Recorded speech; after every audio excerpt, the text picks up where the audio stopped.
In this video, I'm going to show you how to fix failed to initialize Direct3D for games in Windows. If you find this video helpful, please consider to like this video and subscribe to my channel. In saying that, let's just jump straight into the video. Alright, so for the first step, we need to open up search and then type in check for updates. Here it is here in system settings. And then under where it says updates available, make sure to check for any updates and install that if there's any available. And close this. Alright, for the second step, go back to search and then type in device manager. Here it is here. So open it up.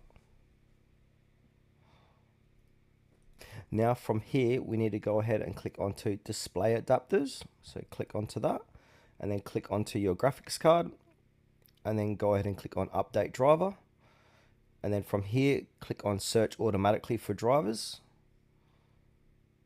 And then it will say that if there's any updates, they're going to update, or if it's the best driver for your device is already installed, so you're going to have one or two options. If it says update, go ahead and update. Once you've done that, close out of it.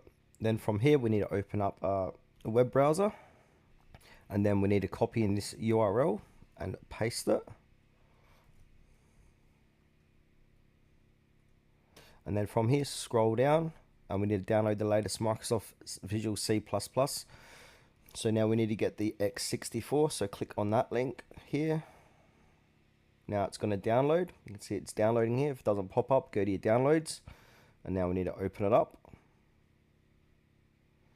And then click I agree to the license terms and conditions and go ahead and click on install. Then click yes. Now let that download and install.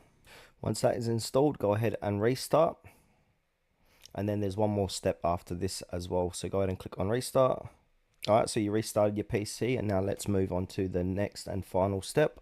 The next and final step involves going to this link here. I'll leave these links in the notes on the description below, so copy and paste it into your web browser.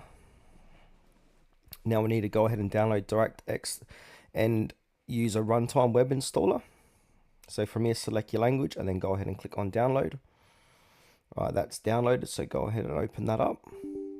Click yes. And it'll say welcome to set up for DirectX. Click I accept the agreement. And it will say we are pleased to offer you the free Bing bar. You can install if you want, but I wouldn't bother. So uncheck that, click next. And now it's going to go ahead and download and install DirectX. Then from here, we're going to click on finish. And then go ahead and restart your PC. Then when you relog on, your problem should be fixed.